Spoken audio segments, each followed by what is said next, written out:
주시는 하나님 말씀 보겠습니다. 마태복음 5장 13절로 16절의 말씀입니다. 신약성경 5쪽입니다.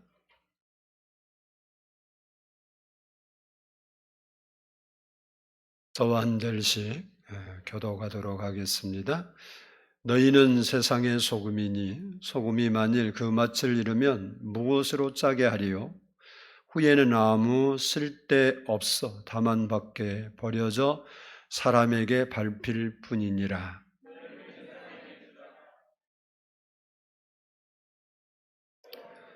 사람이 등불을 켜서 말 아래에 두지 아니하고 등경 위에 두나니 이러므로 집안 모든 사람에게 비치느니라.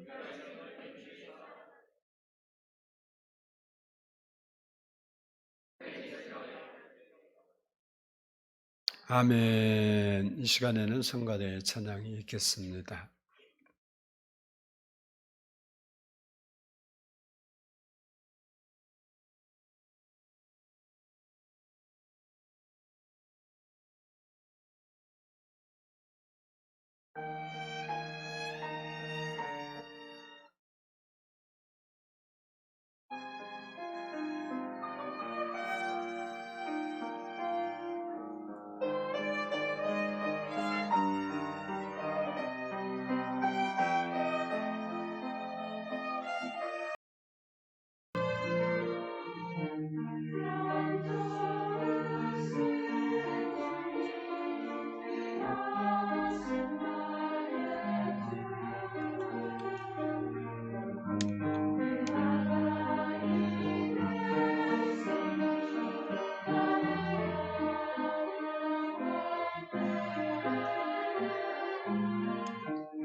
기도드리겠습니다. 사랑의 아버지 하나님 감사합니다. 오늘도 이렇게 주님 앞에 나와서 예배하게 하시고 이 시간 말씀을 저희가 듣기 전에 머리 숙였습니다. 하나님의 말씀은 살았고 활력 있다고 하셨사오니 오늘 하나님 말씀을 들을 때 그 말씀이 살아서 우리 심령에서 우리의 삶에서 역사하는 말씀 되게 해 주옵소서. 오늘 또 말씀으로 하나님을 만나는 시간이 되게 해 주옵소서. 말씀을 통해서 우리를 회복시켜 주시고 말씀을 통해서 주님께 더 가까이 가게 해 주옵소서. 감사드리오며 예수님의 이름으로 기도드리옵나이다. 아멘. 할렐루야. 우리 옆 사람과 한번 인사합니다. 사랑하고 축복합니다. 따라서 한번 합니다. 너희 착한 행실을 보고. 어느 날 예수님께서 갈릴리에 있는 한 산에 오르셨습니다. 예수님이 산에 오르시니까 제자들은 당연히 제자들이니까, 그런데 제자들과 함께 그 뒤를 많은 사람들이 쫓아왔어요. 예수님은 그들을 앞에 두고 하나님의 말씀을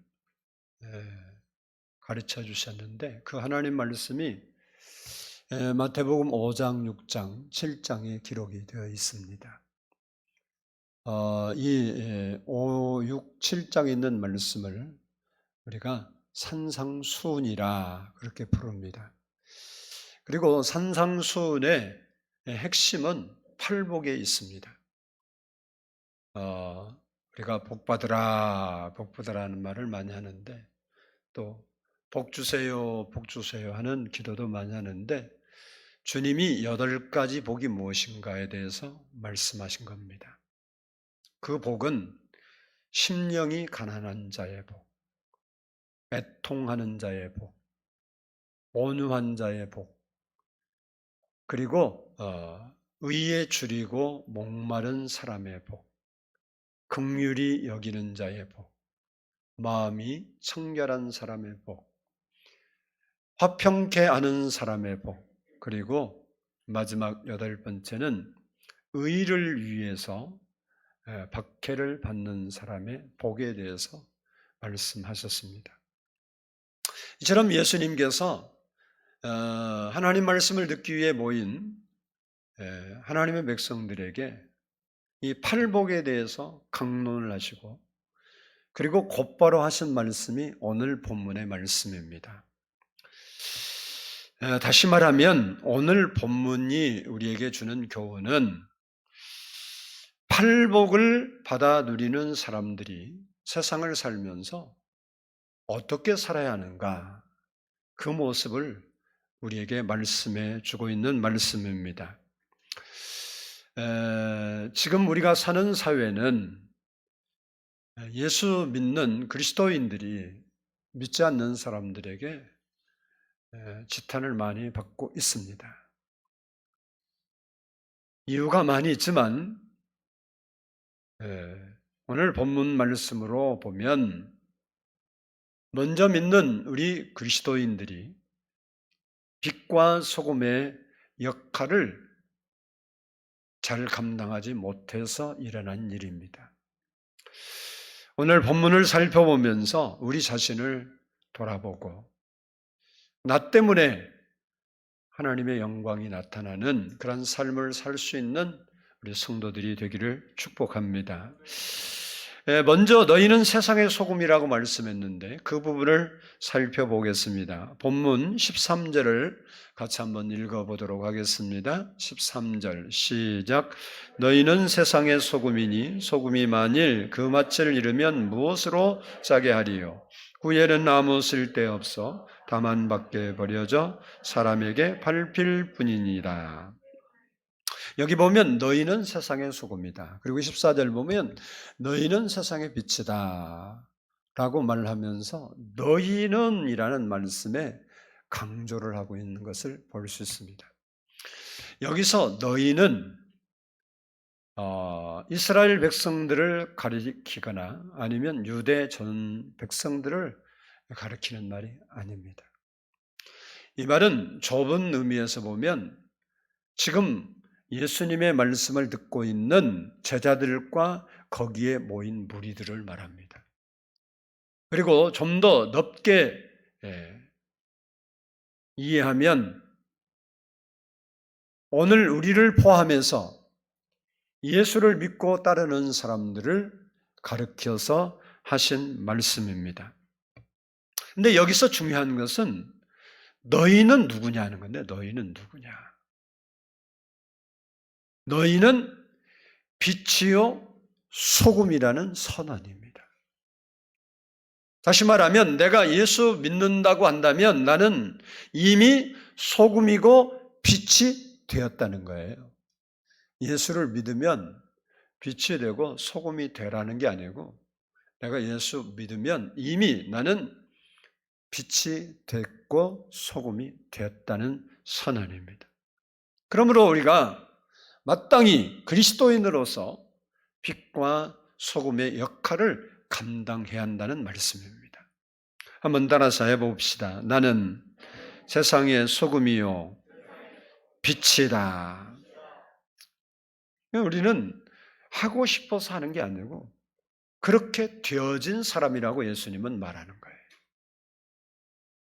본문 13절에 너희는 세상의 소금이니 라고 말씀하고 있습니다. 이 말씀은 우리가 소금은 소금인데 어디서 소금인가? 어디서 소금의 역할을 해야 하는가? 라는 말입니다.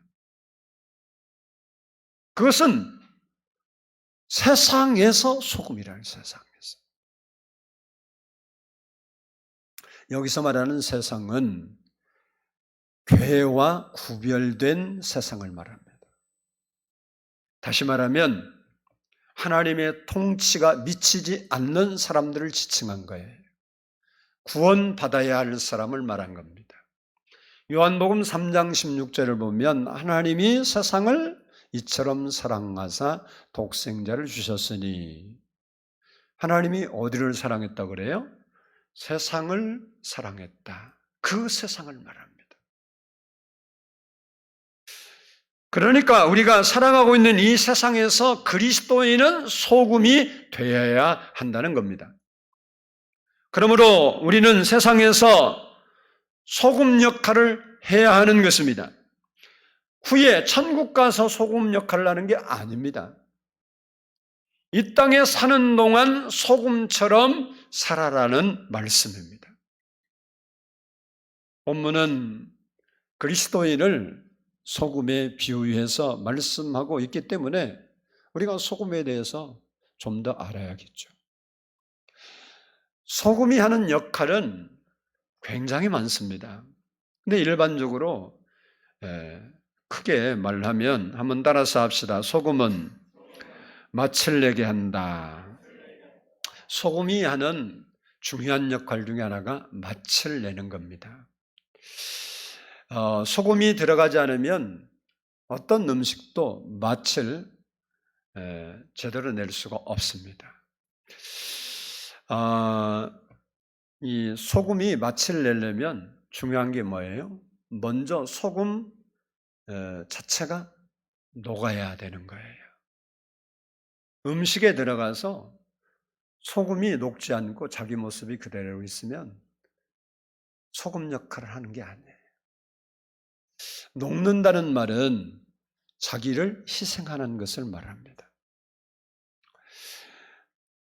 아무리 소금이 많이 들어가도 소금이 녹지 아니하면 음식에 맛을 낼 수가 없습니다. 마찬가지로 세상에 예수 믿는 사람이 가득 찬다 할지라도 세상을 향해서 희생의 섬김이 없으면 세상에서 성도가 맛을 낼 수가 없습니다. 예수님은 죄악으로 말미암아 살맛을 잃어버린 이 세상에 살맛을 주시기 위해서 십자가를 지시는 희생을 하셨습니다. 자기가 녹아진 거예요. 마찬가지로 우리도 세상을 살맛나는 세상으로 만들려면 겸손과 사랑으로 이웃을 섬겨야 한다는 겁니다. 여러분도 들었던 얘기일 수도 있는데 옛날에 세 딸을 둔 임금님이 있었습니다. 하루는 임금이 세 딸을 불렀어요. 불러서 앞에 놓고 얘들아, 세상에서 가장 귀한 것이 무엇이겠니? 라고 물었습니다. 그랬더니 첫째 딸이 아바마마 황금이지요. 둘째 딸이 보석입니다. 근데 셋째 딸은 좀 엉뚱한 대답을 했어요.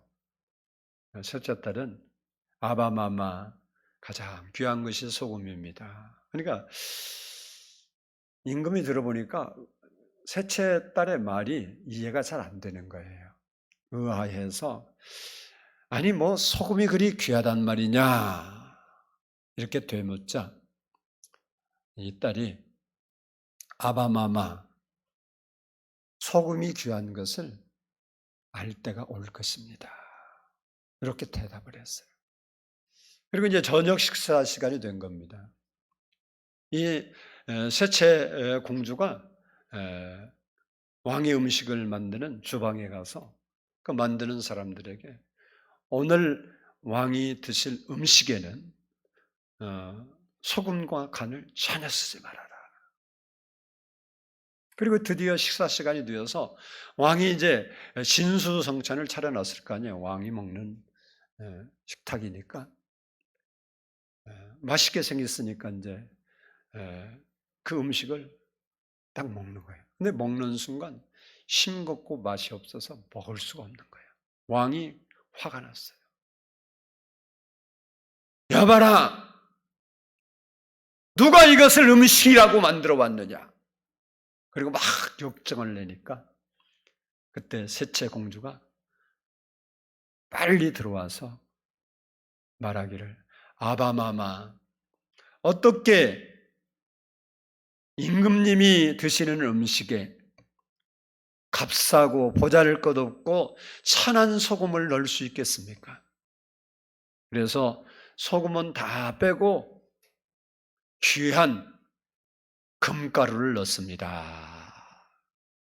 그러자 임금이 그때 깨닫고 아하 그렇구나. 황금이 없어도 살고 보석이 없어도 살 수 있지만 소금이 없으면 정말 살 수 없겠구나.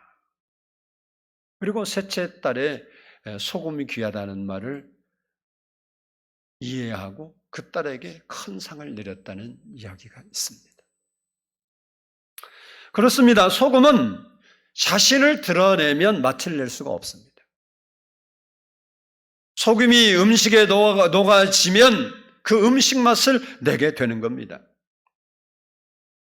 그리스도인도 세상 속에서 이름도 없이 빛도 없이 선을 행하고 겸손히 이웃을 섬기고 희생의 삶을 살아야 합니다. 그리하면 세상 사람들이 세상에서 꼭 필요한 사람이 그리스도인이구나라는 사실을 알게 될 것입니다. 우리는 세상에서 실증나게 하는 사람이 아니라 맛을 내게 하는 사람이 되어야 됩니다. 둘째는 따라서 합시다. 소금은 방부제 역할을 한다. 우리가 아는 대로 소금은 썩는 것을 막는 역할을 합니다. 지금도 생선이 상하지 않게 하기 위해서 냉동시켜 오지만 거기다 소금 뿌립니다. 지금처럼 냉동 기술이 발달되기 전에는 부패를 방지하는 유일한 수단이 소금이었어요. 지금은 기술이 많이 발달돼서 바다에서 잡아도 바로 배로 올려서 냉동시켜 버립니다. 그렇지만 옛날에는 얼음이나 쓰고 아니면 거기다 이제 소금 뿌려야 부패를 방지할 수 있습니다. 그러므로 너희가 세상에서 소금이라고 말씀하신 것은 그리스도인이 가는 곳마다 부패가 척결되고 부패되는 것을 막는 삶을 살아야 한다는 것을 우리에게 말씀하고 있는 겁니다. 이 세상에는 썩는 것을 조장하고 촉진하는 세력도 있고 반대로 썩는 것을 막는 세력도 있습니다. 사람도 다른 사람을 부패하고 썩게 하는 사람이 있습니다. 물질도 부패한 물질이 있어서 그 물질이 거기에 들어가면 다른 물질까지도 썩게 만드는 게 많아요. 사상이나 그리고 학문도 썩은 것이 있어서 그것이 교육 현장에 들어가면 교육이 썩습니다. 정신도 썩은 정신이 있어서 그 썩은 정신이 정치에 들어가면 정치가 썩고 교회에 들어가면 교회가 썩는 겁니다. 믿음도 썩은 믿음이 있어서 그 썩은 믿음 가진 사람과 대화를 많이 하면 믿음 있는 그 사람의 믿음도 썩습니다. 과일 중에 잘 썩는 게 많겠지만 제가 보면 귤이 잘 썩는 것 같아요. 귤을 주로 사 먹으니까. 그러면 귤이 하나가 딱 안에 썩잖아요. 그거 빨리 골라내지 않으면 옛날에 처음에는 그걸 몰라서 귤이 이제 박스째 이렇게 사온 경우에 위에는 대부분 멀쩡하거든요. 멀쩡하니까 그냥 내서 먹다가 나중에 보면 밑에가 다 썩어 있는 것을 나중에 발견해요. 근데 요즘은 이제 그래서 귤을 사면 우리 집 사람이 뭐부터 하냐? 홀딱 뒤집더라고. 그 전부 꺼내봐. 그래서 좀 썩은 것은 빨리 골라내는 거예요. 근데 그 조금 썩었다고 해서 괜찮겠지. 그러고 그거 넣어놓으면 하루 이틀 지나면요. 그 주위 다 썩어요. 이처럼 세상에는 썩게 하는 것도 있고 부패를 방지하는 것도 있는데 소금은 썩는 것과 부패하는 것을 중단시키고 막는 것을 합니다. 마땅히 그리스도인들도 썩고 부패하는 것을 막고 중단시키는 삶을 살아야 한다는 겁니다. 여러분 바닷물이 짜죠. 바닷물을 식수로 사용하는 사람은 없죠. 여러분 배를 타고 가도요, 바닷물을 식수로 사용하지 않죠. 물을 가지고 가요. 근데 바닷물이 그렇게 짠 것 같지만 바닷물 안에 있는 소금의 함량, 염도라 그러는데 그것은요, 평균 염도는 3.5%밖에 안 됩니다. 근데 이제 대학마다 조금 차이가 있어서 3%에서 4% 정도의 염도를 가지고 있습니다. 그런데 바닷물이 썩어요, 안 썩어요? 안 썩어요. 물론 그 소금 때문이만 안 썩는다 말할 수는 물론 없겠죠. 태풍이 불고 파도가 치기 때문에 썩지 않는 것도 맞아요. 근데 여러분 염도가 없으면 금방 썩어요. 호수는 가다 놓은 호수는 썩는 경우가 많잖아요. 로마가 기독교로 공인될 때 로마의 기독교인이 9%였습니다. 예수 믿는 사람이 너무 많아서 국교된 게 아니고 9%밖에 안 됐어요. 그 말은 그 9%의 사람들이 빛과 소금의 역할을 감당했기 때문에 그 일이 일어난 겁니다. 우리나라도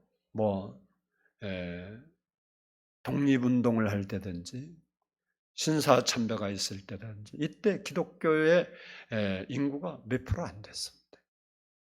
그런데 사회의 주요 인사들은 다 예수 믿는 사람들입니다. 조만식 선생을 비롯해서 거의 여러분이 알고 있는 독립운동가들은 거의 예수 믿는 사람들이에요. 지금 우리나라 기독교인이 1000만에서 1200만 된다고 말합니다. 덜 될 수도 있겠죠. 약 20%의 기독교인이 있는데 한국 사회는 점점점 더 썩어가고 있고 교회는 세상의 비난을 더 많이 받고 있습니다. 그 이유가 뭘까요? 그것은 바로 우리가 세상에 나가서 썩은 것을 방지하는 썩음의 역할을 제대로 감당하지 못한 결과입니다. 교회에서뿐만 아니라 밖에 나가서 우리가 살고 있는 그 일터에서 우리가 우리의 사명을, 빛의 사명, 소금의 사명을 잘 감당하면 사회가 변하게 된다는 사실입니다. 내가 먼저 소금이 되고 빛이 되면 이 세상은 썩지 않을 것이고 어둡지 않을 것이고 남들이 손가락질 하지 못할 겁니다. 성도는 그런 삶을 살아야 돼요.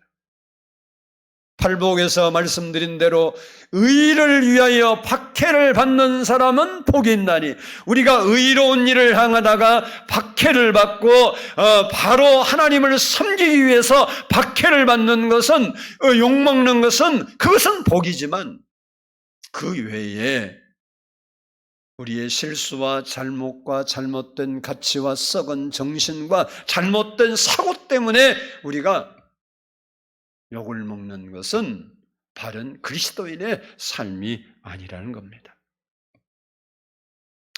바라기는 우리 성도들이 사회 속에 녹아져서 여러분 때문에 하나님의 이름이 높아지는 그런 삶을 살 수 있는 우리 성도들이 되기를 원합니다. 다음은 너희는 세상의 빛이라는 말씀을 살펴보겠습니다. 우리 14절 말씀을 우리 같이 한번 보도록 하겠습니다. 14절 함께 읽습니다. 너희는 세상의 빛이라 산 위에 있는 동네가 숨기지 못할 것이요. 아멘. 빛의 역할도 다양합니다. 일단 이렇게 밝게 하는 광선이 있죠. 그리고 뜨겁게 하는 열이 있고 또 빛이 하는 중요한 역할 중에 하나가 살균 작용을 하고 가장 중요한 것이 열매를 맺게 합니다. 빛이 없는 데는 생명이 살기가 어려워요. 그래서 햇빛이 그렇게 필요합니다. 근데 빛이 개구시를 하게 되면 세상을 밝게 비치기 때문에 어둠이 없어요. 낮에 어둠이 없잖아요. 빛이 열을 내는데 이 발열작용을 제대로 하면요.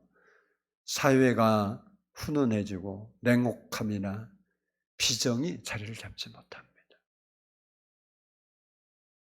이 빛이 살균작용을 잘하면 온갖 사회 병리가 머리를 들지 못하겠죠. 이 빛이 때를 따라서 결실작용을 잘 해주면 쭉정이 같은 사회의 찌꺼기와 그리고 부패물들이 쌓이지 않고 아름다운 열매를 맺는 삶이 될 것입니다. 그러나 빛이 사라지면 세상은 어두워지고 비정과 부조리가 춤을 추고 온갖 사회의 악이 만연하게 될 겁니다. 우리가 빛이라는 겁니다. 이런 어두운 세상, 부조리하고 미움이 가득 차고 우리가 싫어하는 모습의 세상에 있는 그 부패된 모습들을, 어둠을 물리칠 빛이 우리라는 겁니다. 그리스도인들이 세상에서 빛의 역할을 잘 감당하면 세상이 밝아질 겁니다. 온갖 부조리가 사라지게 될 겁니다. 하나님이 기뻐하시는 세상을 만들 수 있다는 사실입니다. 요한일서 1장 5절을 보면 하나님은 빛이시라 그에게는 어둠이 조금도 없으시라는 것이니라. 하나님이 빛이라. 우리가 빛은 빛인데 발광체가 아니고 반사체라는 겁니다. 우리가 다시 말하면 하나님의 자녀가 되고 예수를 믿는 사람은 발광체 되신 하나님의 빛을 받아서 그 빛을 세상에 비춰주는 반사경이 되어야 한다는 거예요. 내 빛을 비추는 것이 아니고 하나님이 주신 빛을 비춰야 돼요. 다시 말하면 말씀을 가지고 세상을 변화시켜야 돼요.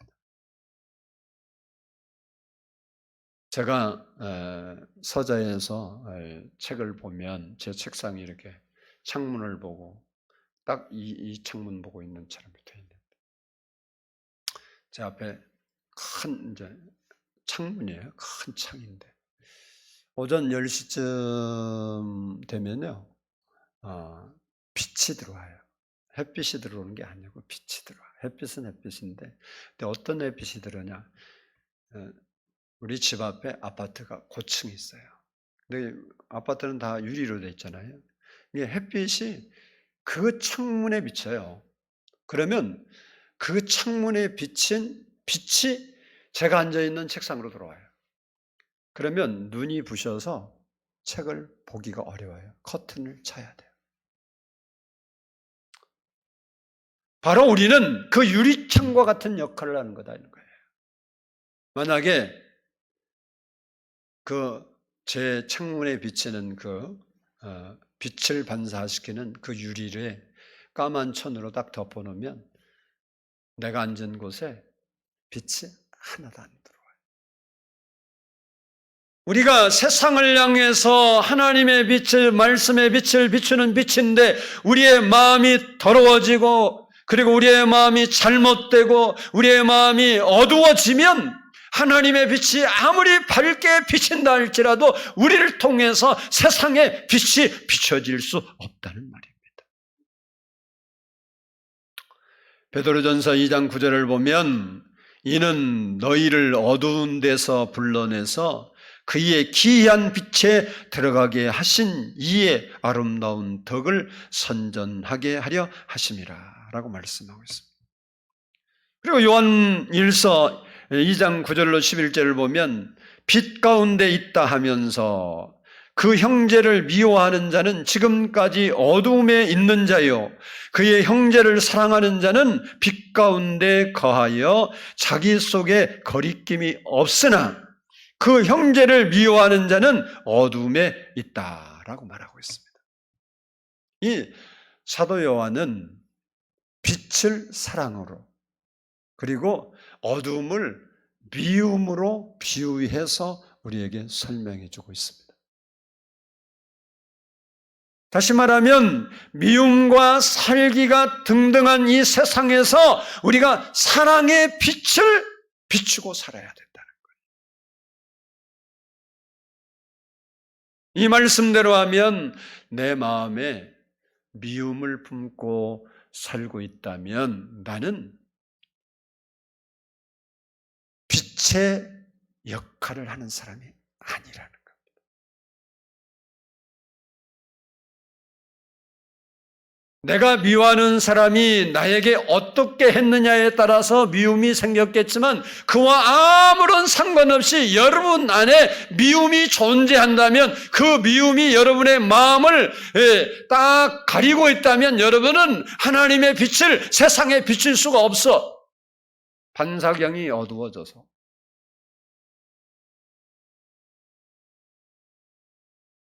우리 마음에 미움이 있는지 살펴봐요.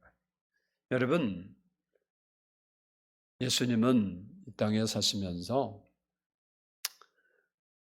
미움을 많이 받았고 또 그것도 억울하게 받았잖아요. 근데 미워할 사람이 우리 식으로 말하면 미워할 사람이 아주 수천수만이에요. 그런데 예수님은 앞에서 말씀드린 대로 그들의 미움을 다 자기가 가지고 십자가의 죽으심으로 담당을 하시고 희생하셨습니다. 그리고 그들에게 빛을 주었어요. 빛. 혹 아직도 여러분 마음속에 미움이 자리 잡고 있는 부분이 있다면 이 시간에 내버리시기 바랍니다. 그게 가족이든 이웃이든 친구든 형제든 적어도 예수 믿는 사람들 마음에 미움이 있으면 어두운 세상을 사는 거예요. 그 사람에게는 진정한 행복이 절대 없습니다. 제가 아주 장을 지지면서 여러분 미움이 마음에 어떤 사람의 미움 마음이 생각할 때마다 떠오르는 사람이 행복한 사람이 있냐? 돈이 있어도 행복 안 하고 권력 있어도 행복 안 하고 건강해도 행복 안 하고 절대 행복은 여러분하고 영원히 묘연한 거예요. 그 사람 은혜도 안 와요. 기도 죽으라고 해봐요. 은하오나 절대 안 합니다. 걱정하지 마세요. 여러분이 뭐 울고불고 회개한다고 올 것 같죠? 그 미움이 여러분 마음에 잡은 사람 하나님 만날 사람 한 명도 없어요. 하나님 미움 속에서 절대 안 만납니다. 빛 속에서 만나. 빛 속에서. 혹 마음에 그런 게 있으면 오늘 내려놓으시기 바랍니다. 예수님이 그것 때문에 십자가 지시고 내가 너희를 사랑한 것처럼 너희도 서로 사랑하라 그랬잖아요. 우리에게는 미워할 만한 권리나 의무나 자격을 준 적이 없어요. 우리에게는 용서와 이해와 사랑을 주셨습니다.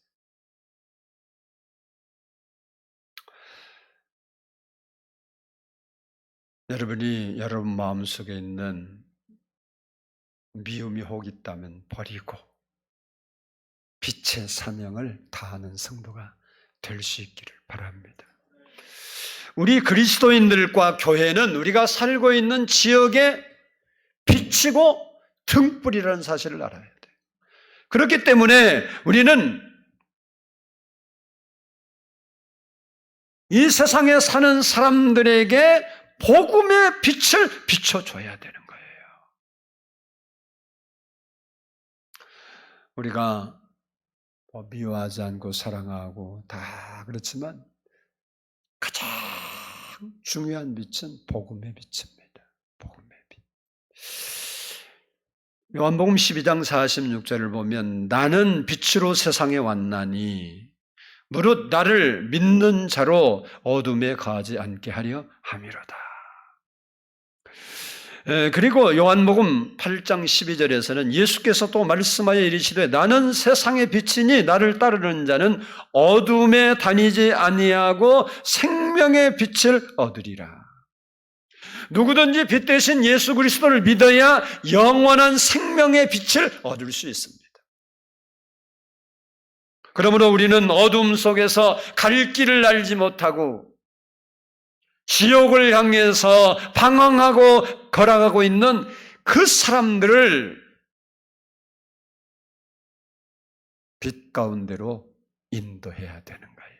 그들에게 복음의 빛을 비춰야 합니다. 그들이 죽어가고 있는데 우리가 방관하면 안 돼. 빛의 역할을 하는 것은 그들을 살리는 일을 하는 거예요.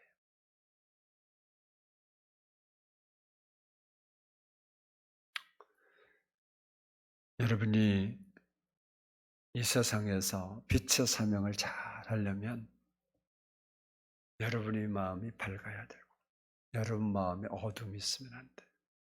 부정적인 생각, 미움, 상처 이런 것들은 다 어둠에 속한 거예요. 어두운데 어떻게 빛이 나오겠어요? 그거 다 내려놓고 주님의 빛이 여러분 마음에 비칠 때, 말씀의 빛이 여러분 마음에 비칠 때 그 빛이 그냥 그대로 드러날 수 있도록 그런 반사각이 돼야 돼요. 바라기는 여러분이 생명의 빛을 비출 수 있는 사람이 되기를 바랍니다. 세상에 여러 가지 부조리한 가운데 빛이 되기도 해야지만 그들에게 정말 생명의 빛이 되어서 죽어가는 사람, 자기가 어디로 가는지도 모르는 데 가는 사람, 그게 그런 사람들을 돌이키게 하는 것이 진짜 빛된 사명을 감당하는 것. 본문 16절이 결론의 말씀인데 우리 결론의 말씀을 함께 읽어보도록 하겠습니다. 16절입니다. 16절 함께 읽습니다. 시작. 이같이 너희 빛이 사람 앞에 비치게 하여 그들로 너희 착한 행실을 보고 하늘에 계신 너희 아버지께 영광을 돌리게 하라. 아멘. 내가 신자인데 예수 믿는 사람인데 예수 믿는 사람의 구실을 잘하면 하나님께서 영광 받아요. 아멘. 다른 말로 해볼까요? 여러분은 우리는 부모도 있고 자녀도 있는데 자녀 입장에서 보면 자녀가 자녀의 직분, 자기의 자녀의 일들을 잘 감당하면 그 부모가 영광을 받죠. 비근한 예로 시골 같은 도시는 그런 게 없지만 지금은 어쩐지 지금 너무 비슷하겠죠. 저희들 보면 저희가 시골 출신이니까 시골에 부모님이 계신데 그 부모의 영광은 자식이에요. 자식이 만약에 서울에 올라갔고 아니면 부산이나 어떤 도시에 가서 잘 됐다 그래갖고 그 소문이 나면요, 그 아버지가 존경을 받아요. 성도가 신자로서 제 구실을 예수 믿는 사람처럼 예수 믿고 하나님의 자녀처럼 행동하고 하나님 자녀처럼 살아가면 하나님께서 영광 받으시는 거예요. 내가 소금 구실, 빛 구실을 제대로 하면 하나님이 영광 받으시는 겁니다. 그러므로 하나님이 영광을 받으시냐 안 받으시냐라는 문제는 저와 여러분에게 달려 있는 거예요. 야고보 사도는 행함이 없는 믿음은 죽은 믿음이라 그랬습니다. 아무리 하나님 말씀을 듣고도 그건 그렇고 나는 나다 그런 사람에게는 죽은 믿음이니까 죽은 믿음에서 어떻게 싹이 나고 열매를 맺을 수 있겠습니까? 아무 일도 안 일어나요. 살아있는 믿음이어야 겨자씨 하나 할 만한 작은 믿음이라도 큰 나무처럼 나물이 되는 겁니다. 그리스도인은 한번 따라서 합시다. 예수님처럼 사는 사람이다. 그리스도인을 쉽게 말하면 우리는 예수님은 아니지만 예수님처럼 사는 사람이 그리스도인이에요. 다시 말하면 예수님의 신앙과 삶을 따라 사는 사람들이에요. 따라서 예수님이 그리하셨던 것처럼 우리도 나 자신의 영광과 부귀 영화를 얻으려는 삶의 존재 목적을 두지 말고 예수님처럼 하나님의 나라와 하나님을 위하여 나의 존재의 목적을 가져야 되는 겁니다. 그래서 바울 사도는 고린도전서 10장 11절에서 그러므로 너희가 먹든지 마시든지 무엇을 하든지 하나님의 영광을 위하여 하라 이렇게 말씀하고 있습니다. 사랑하는 성도 여러분, 결론적으로 여러분에게 말씀드리고 싶은 것은 세상 사람들이, 아니, 여러분의 주변 사람들이 여러분의 착한 행동을 보고, 여러분의 믿음 있는 행동을 보고, 여러분의 살아가는 모습을 보고, 그 사람들 입에서 야, 역시 예수 믿는 사람은 다르네. 참 멋있다. 아름답다. 라고 함으로 하나님께 영광이 되어질 수 있는, 오늘 본문 16절의 말씀처럼 너희의 착한 행실을 보고 하늘에 계신 하나님께 영광을 돌리게 하라.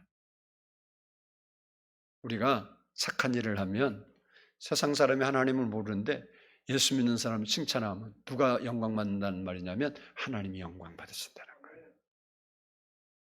바라기는 여러분이 세상에 사는 동안 어둠의 일을 벗어버리고 소금과 빛의 역할을 잘 감당해서 하나님의 영광을 나타낼 수 있는 그런 삶을 살아가는 우리 성도들이 되기를 주의 이름으로 축복합니다. 기도하겠습니다.